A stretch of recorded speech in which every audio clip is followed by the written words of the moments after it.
다시 갈라디아서로 돌아왔습니다. 갈라디아서 조금 어렵죠. 조금 어려운 면도 없지 않아 있는데 오늘도 좀 어려워요, 본문이. 그렇지만 본문을 잘 보시고 따라오시면 아마 하나님 은혜가 있을 줄 믿습니다.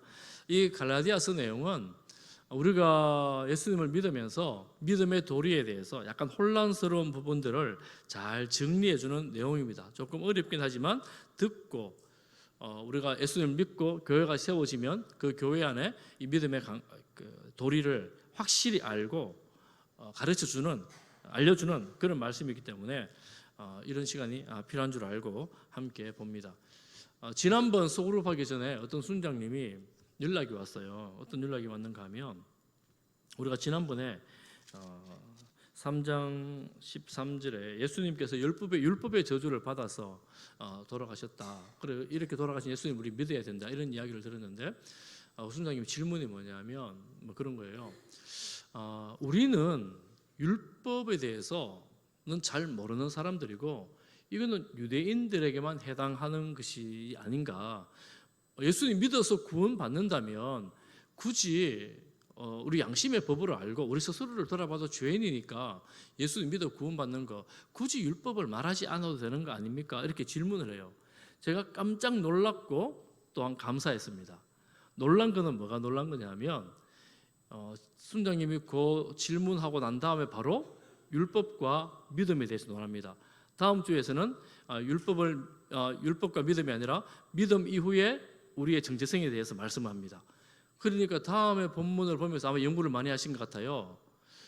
궁금하기도 하고 굳이 율법을 이야기해야 되나 혼란스럽기도 하고 그렇게 해서 질문한 것 같아요. 고민을 정말 많이 한 거죠.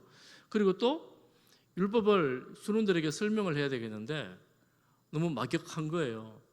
그러니 기도하면서 고민하면서 굳이 내가 율법 이야기는 안 해야 되겠다, 안 해도 안 됩니까? 이런 질문인 거예요. 그래서 여러분 순장님이 여러분을 위해서 기도하고 또 여러분을 생각하고 어떻게 하면 좀 더 잘 지혜롭게 나눌까를 깊이 준비하는 순장님이에요. 그래서 놀랍기도 하고 너무너무 감사하기도 하고 그랬습니다. 여러분 그래서 소그룹에 나가셔서 함께 믿음의 교제, 말씀의 교제를 나누면서 그런 은혜를 누리시기를 바랍니다. 사실 오늘 본문 말씀을 보면 좀 그런 거 있어요. 우리가 믿음으로 의롭게 된다 그러잖아요. 이 복음을 계속해서 듣고 있으면 율법을 바울은 계속해서 말하잖아요. 굳이 율법 없어도 되지 않는가? 이런 생각이 들어요. 믿음만 있으면 되지 율법까지 이야기를 해야 되는가? 바울은 그런 질문에 대해서 오늘 답변을 하고 있는 것 같습니다. 그 순장님과 비슷한 맥락을 가지고 있습니다. 믿음으로 의롭게 된다고 주장할 때 그 당시 유대인들은 무슨 소리냐? 율법을 지켜야 되는 것 아니냐? 이렇게 주장을 하는 거예요. 유대인들 입장에서는 바울의 이 복음 선포가 굉장히 당황스럽고 율법을 피하게 하자는 말이냐? 이렇게 들리는 것입니다. 그 유대인들에게 바울은 지금 아브라함의 그 언약, 아브라함의 믿음을 가지고 와서 율법과 비교하면서 아브라함의 언약도 필요하고 율법도 필요하고 그것이 예수 그리스도에 의해서 완전히 성취된다 하는 말씀을 오늘 하는 내용입니다. 먼저 율법이 중요하다고 생각한 이들에게 아브라함의 언약을 먼저 설명합니다. 15절 말씀에 보면 형제들아 내가 사람의 예대로 말하겠다. 형제들이라는 것은 유대인들을 말하죠. 사람의 예대로, 사람의 방식으로 한번 설명해 보겠다. 이렇게 말하면서 하는 이야기가 사람의 언약에 대해서 말합니다. 그 이어지는 구절에는 66절에서는 약속이라고 말합니다. 이 언약이나 약속이라는 말은 원어의 의미로는 유언에 가깝습니다. 유언은 법적인 효력이 아주 강력한 거잖아요. 그러니까 사람의 예대로 말할 때 언약, 유언은 이렇게 정해놓으면 폐하기가 어렵다는 거예요. 폐하는 것이 때로는 불가능하다는 것입니다. 그러면서 하는 말씀이 뭐냐 하면 16절 말씀에 보면 이 아브라함에게 하신 약속과 언약은 아브라함 당사자와 그 자손들에게 했는 이 약속이고 언약인데 이것이 자손들이 누구냐 하면 한 사람이다. 단수로 되어 있어요. 한 사람이다. 한 사람이 누구냐? 그리스도다. 이렇게 말합니다. 여러분 아브라함의 자손이 별처럼 많아진다 그랬잖아요. 근데 한 사람이라고 단수라고 적어요. 그럼 누굽니까? 아브라함의 자손이면?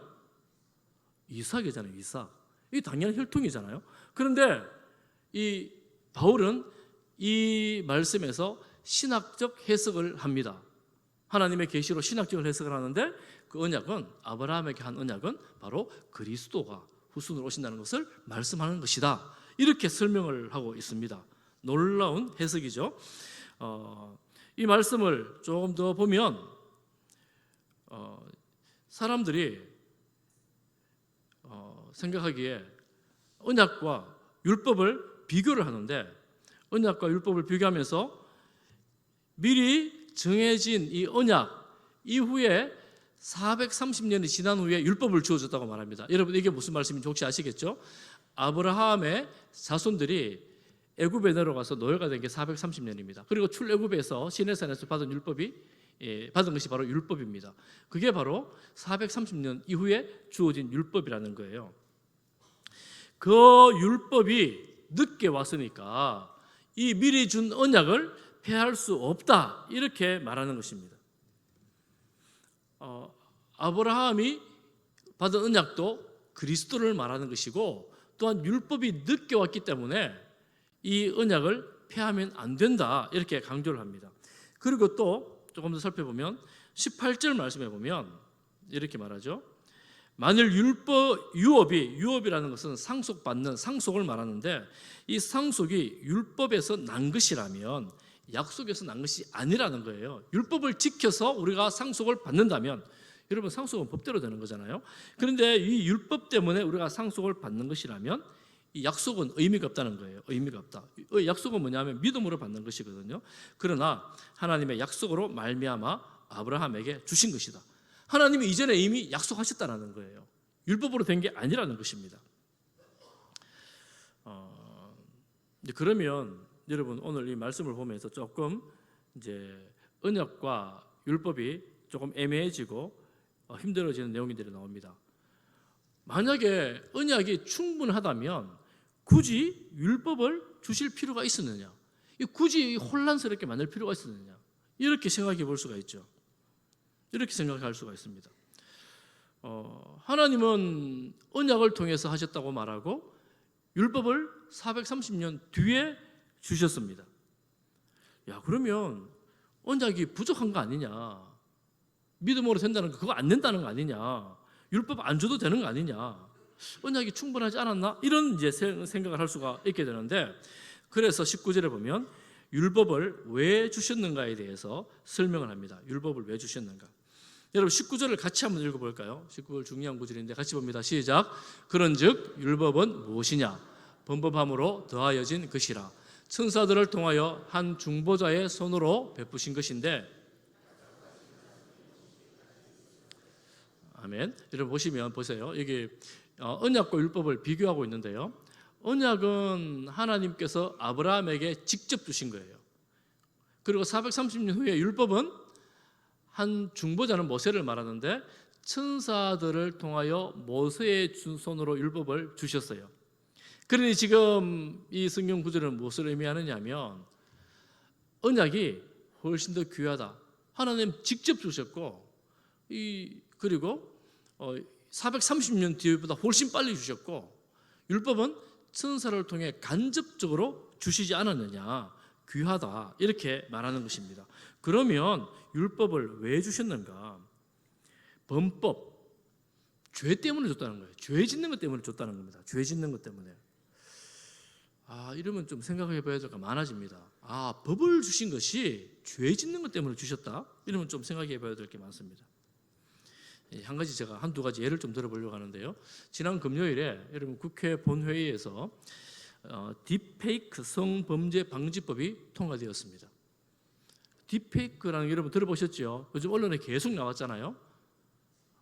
잘 모르시는 분을 잠깐 설명을 드리면 제가 영상을 지금 찍고 있는데 영상을 지금 촬영하고 있는데 녹화했는 그 영상에다가 제 얼굴에 다른 사람 얼굴을 넣는 거예요.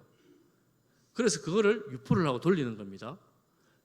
그러면 제가 나가야 되는 이 설교에 다른 사람이 몸은 제 몸인데 얼굴만 다른 사람이 나가는 거예요. 이게 이제 기술로 되는 거예요. 요즘 영상 기술로.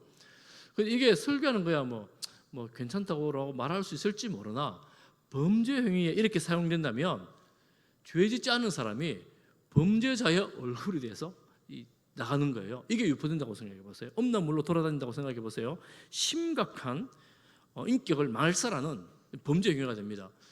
수년 전부터 이게 계속 논의가 되어 왔는데 최근에 어떤 사설을 보니까 7,700건 정도가 신고되었고 이렇게 드러났는데 처벌된 건수는 5.5%밖에 안 된대요. 아니 이런 심각한 범죄가 어떻게 5.5%밖에 처벌되지 않았는가? 왜 그랬을까요? 혹시 아십니까? 법이 없었어요. 현재 법이 이 디지털 범죄를 따라갈 수 있도록 따라가지를 못하는 거예요. 그런데 그 법이 몇 명의 국회의원이 몇 가지 이 딥페이크 방지법을 발의했는데 지난주 금요일에 통과됐습니다. 그래서 이제 이 범죄에 대해서 처벌할 수 있는 조항들이 생겨났다는 것입니다.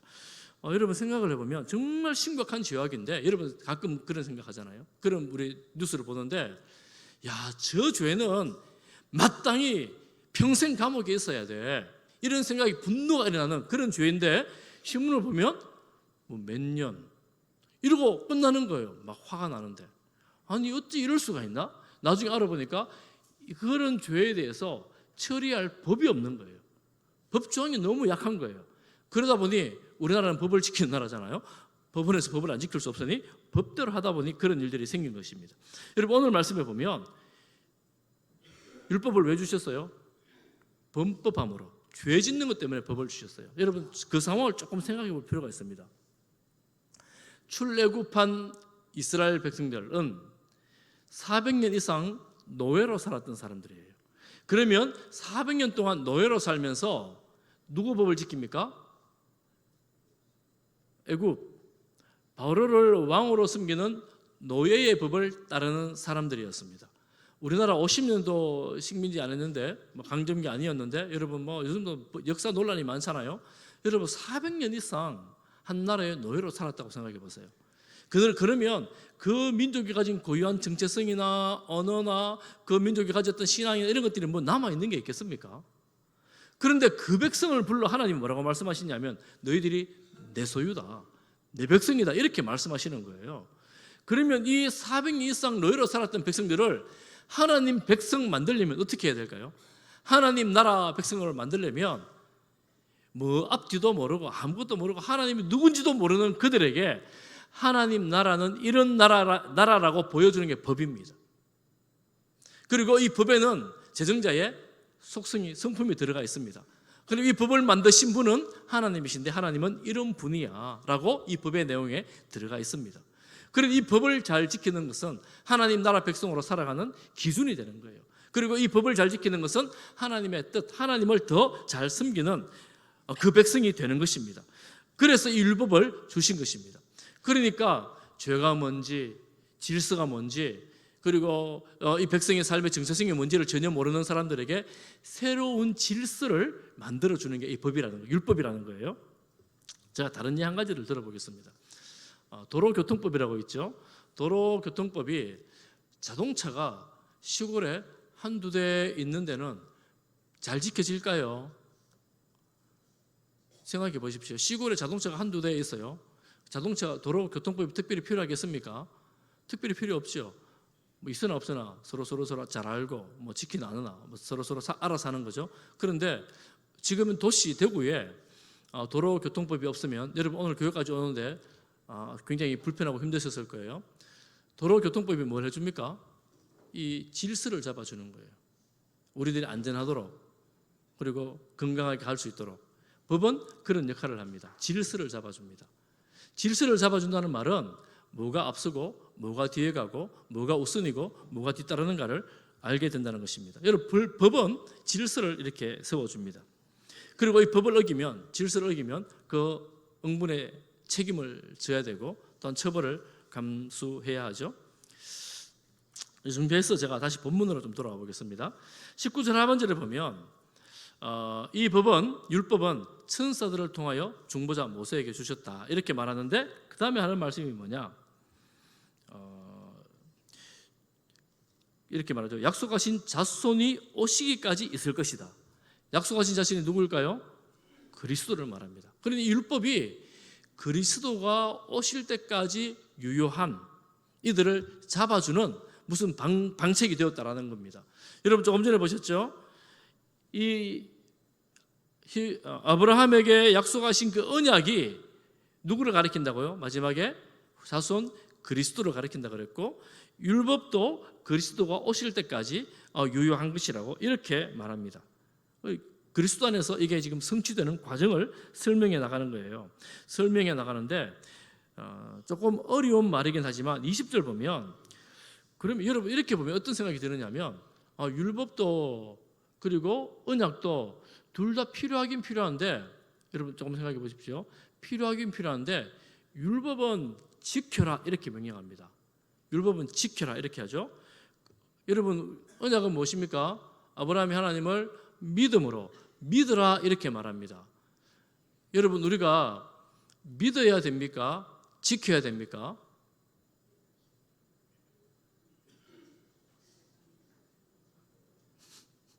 어렵죠. 어떻게 해야 돼요? 믿어야 돼요? 지켜야 돼요?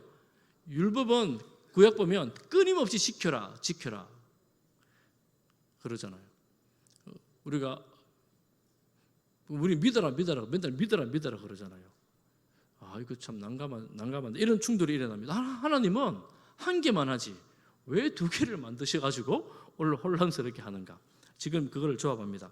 20절이 뭐냐면, 이게 20절은 난해 구절에, 성경에 난해 구절에 들어가는데 난해 구절이지만 의미는 알 수가 있어요. 의미는 뭐냐면 이런 의미입니다. 언약을 만드신 분도 하나님, 율법도 만드신 분도 하나님, 한 분 하나님이 언약과 율법을 다 만들었다는 의미입니다. 그러니까 이게 우리가 보기에는 뭔가 충돌이 일어나는 것 같은데 충돌이 아니라 이 안에 굉장한 하나님의 계획이 숨어 있다라는 것입니다.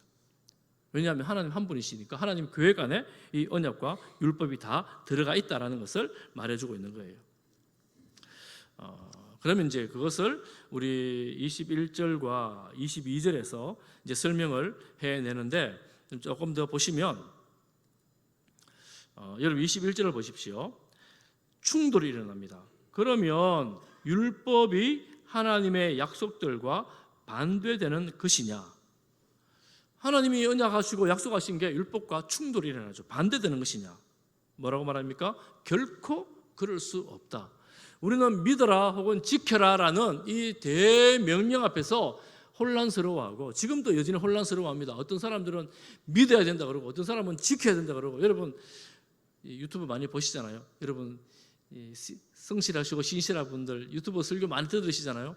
헷갈릴 데 없습니까? 어떤 분은 믿으라고 엄청 얘기하고 어떤 분은 지켜야 된다고 엄청 말하고 막 이런 거 여러분 곰곰이 보면 아마 들을 수 있을 거예요. 오늘날도 그렇고 그때도 그렇고 신학적으로도 그렇습니다. 율법과 또 은혜 이런 관점에서 혼란스러운 부분들이 없지 않아 있습니다. 오늘 이 말씀을 보면 여러분 결코 그럴 수 없느니라, 반대되는 게 아니라는 거예요. 만일 21절 하반절에 보면 만일 능히 살게 하는 율법을 주셨다면, 하나님께서 율법을 통해서 살릴 수 있었다면 율법으로 살았을 것이다. 이 말은 무슨 말입니까? 율법은 주셨는데 살릴 수는 없다는 거예요. 그러면 율법의 의도가 있긴 한데 살리려고 주신 것은 아니라는 거예요. 여러분 그렇죠? 우리가 구약을 읽으면서 구약 성경에 이거 지켜라 하는데 보니까 잘 다 못 지키는 거예요. 알긴 알겠는데 지키지를 못하는 거예요. 예를 들면 조금 전에 도로교통법을 가지고 예를 들면 여러분 주변에, 아니 우리 중에도 있을 수 있어요. 법을 잘 지키시는 분들이 있죠. 철저하게 법을 지키시는 분들, 한치의 어긋남도 없는 분들, 법 조금만 지키면 혼내는 분들 있잖아요. 속도 위반도 안 하고 신호등도 잘 지키고 주정차 위반도 안 하고 뭐 하여튼 이런 분들 있잖아요. 그런 분 계시죠 여기도. 그래서 조금이라도 위반하면 옆에서 잔소리하고 왜 그러냐 그러고 막 혼내는 분들 혹 있잖아요.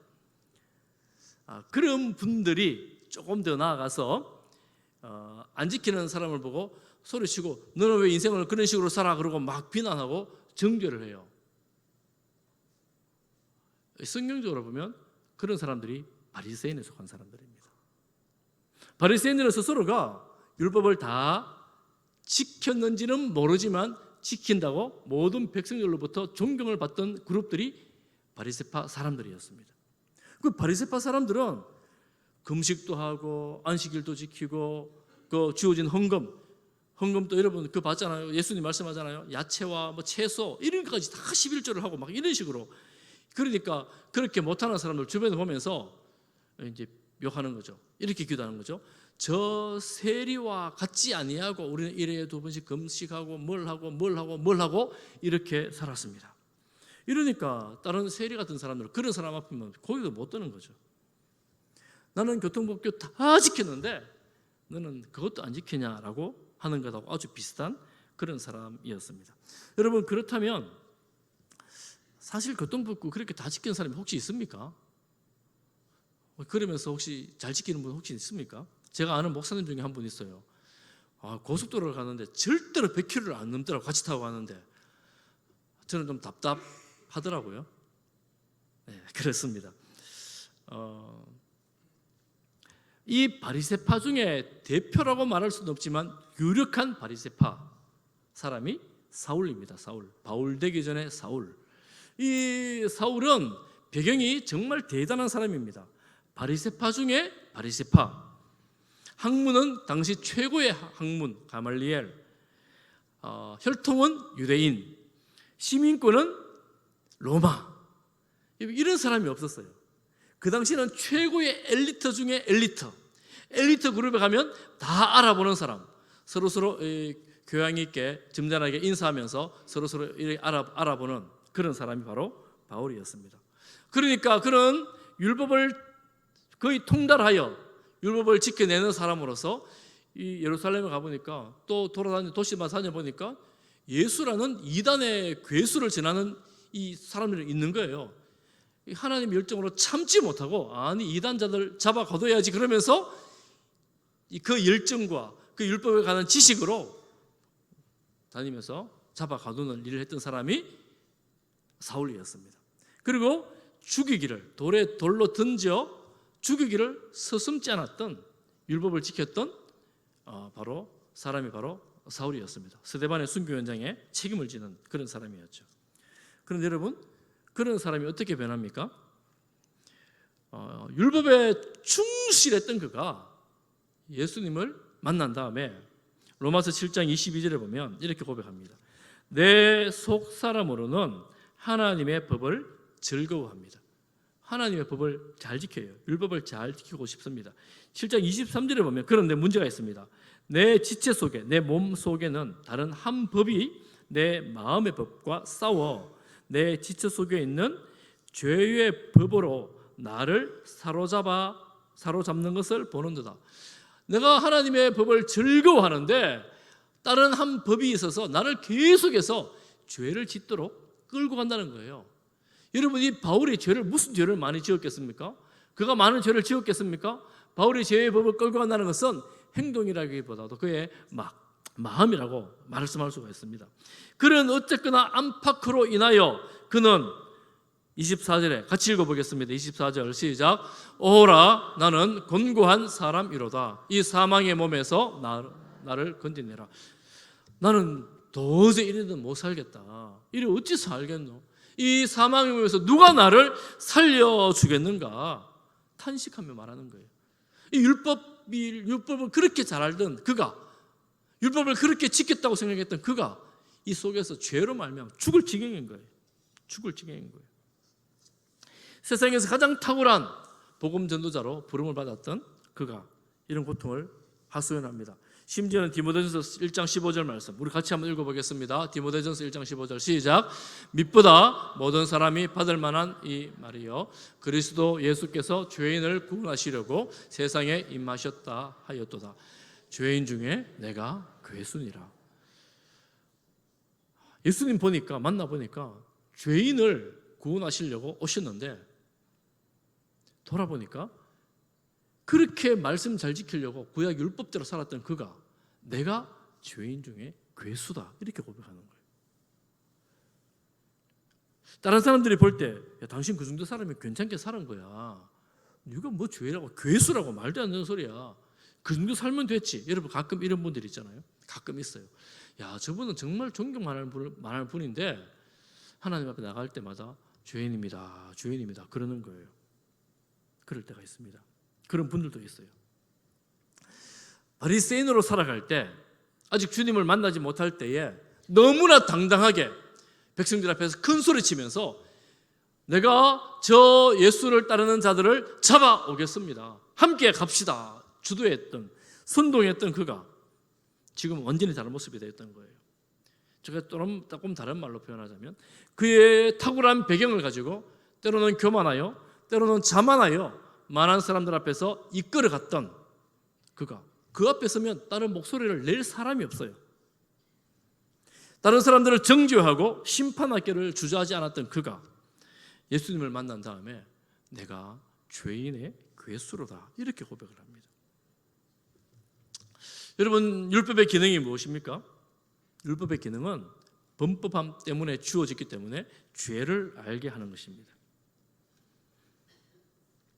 죄를 알게 하는 것입니다.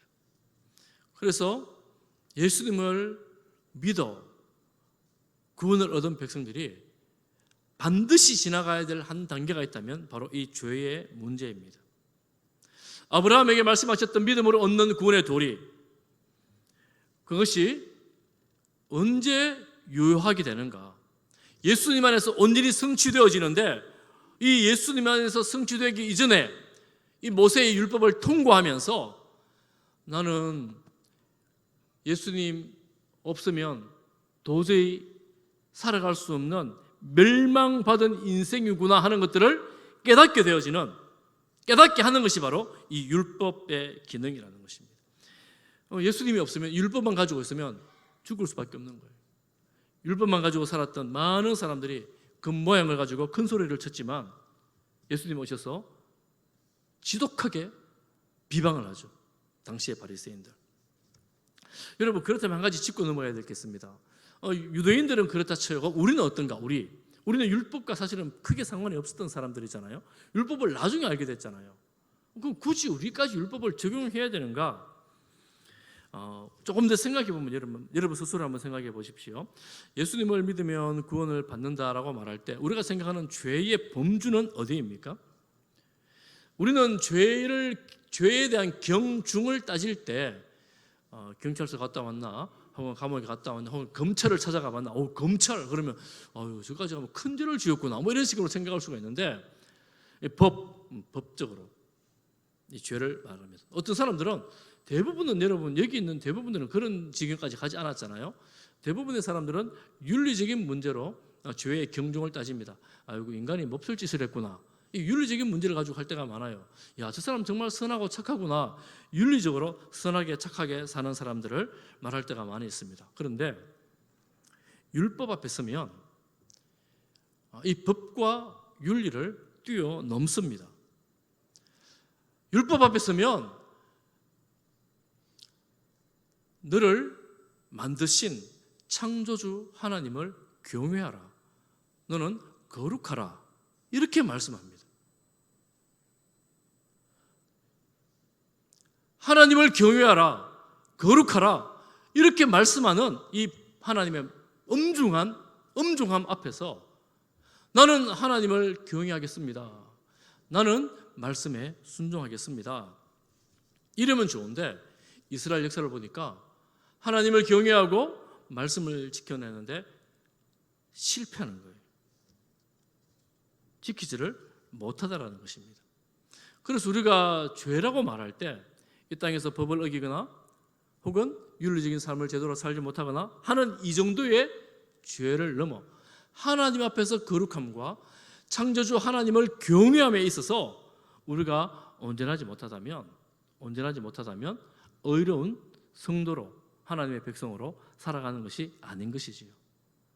그래서 오늘날 우리에게도 말씀을 읽으면서, 구약을 읽으면서 하나님이 요구하시는 의가 이런 것이구나 깨닫게 될 때, 나는 하나님 나라에 합당치 않구나, 내가 법을 다 지킨다고 윤리적으로 도덕적으로 다른 사람들에게 칭찬을 듣는다고 하나님 나라에 합당한 것이 아니구나라는 사실을 이 말씀을 통해서 깨닫게 되어지는 것입니다. 그러면 이 율법의 기능이 뭐예요?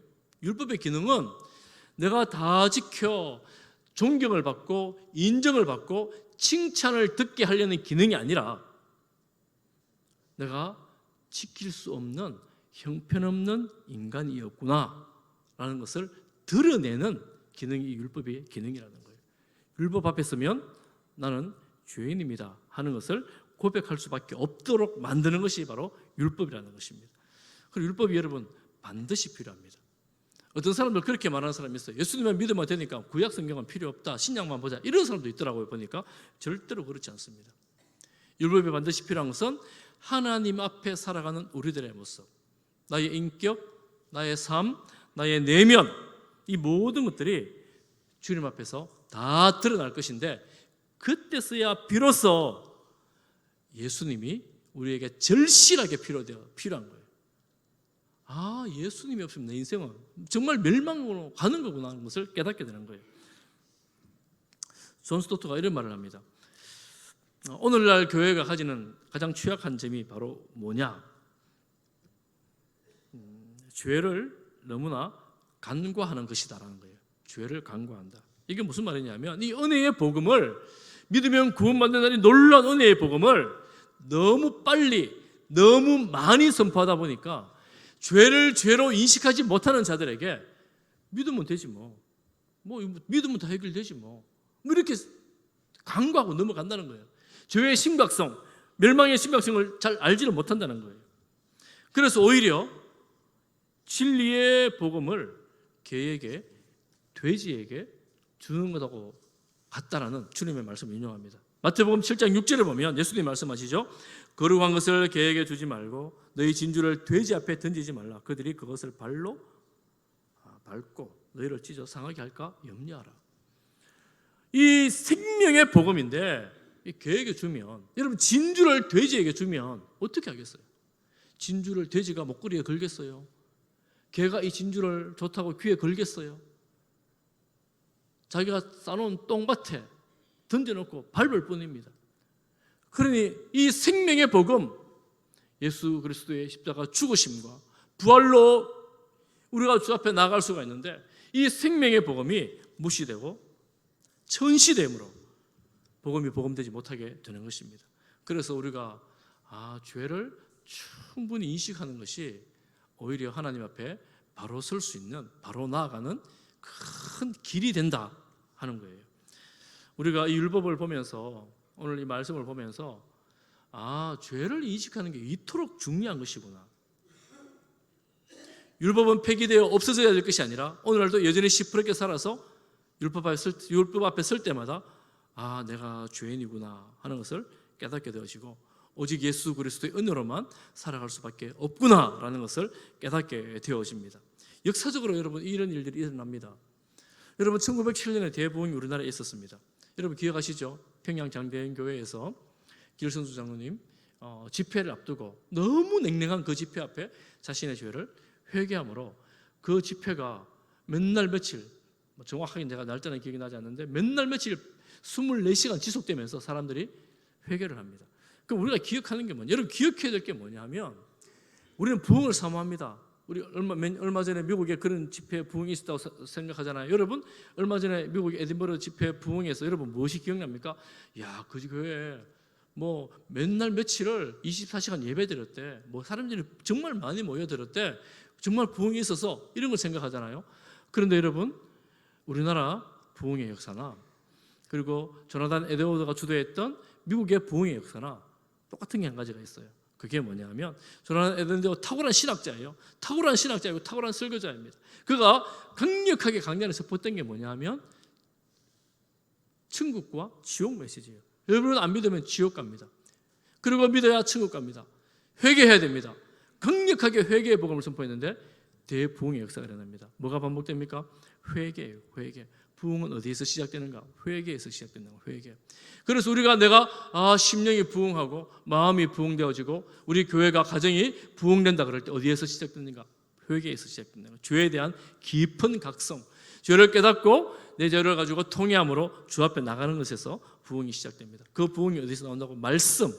이 말씀 앞에 설 때에야 비로소 우리 자신을 돌아보게 되고 정말 하나님의 은혜가 예수님의 사랑이 정말 내 심령에 너무나 필요하다는 사실을 깊이 깨닫게 될 때에 우리가 그토록 사모하는 그 부흥이 우리 가운데 일어날 줄을 믿습니다.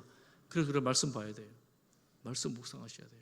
말씀 묵상하면서 다른 사람을 보는 것이 아니라 나 자신을 보면서 내가 주님 앞에서 얼마나 말씀을 지킬 수 없는 연약한 존재인지, 말씀 앞에 서면 정말 무기력할 수밖에 없는 존재임을 깨닫고 예수 그리스도 은혜를 사모하며 용서해 주신 그 사랑을 감사하며 생명 주신 그 사랑 앞에 감격하며 주님 감사합니다라고 저 앞에 나오는 것입니다. 우리 교회가 그런 은혜로 충만하기를 간절히 소망합니다. 사랑하는 성도 여러분, 말씀 보면서 말씀을 들으면서 우리의 심령에 그런 은혜를 주시기를 축복합니다.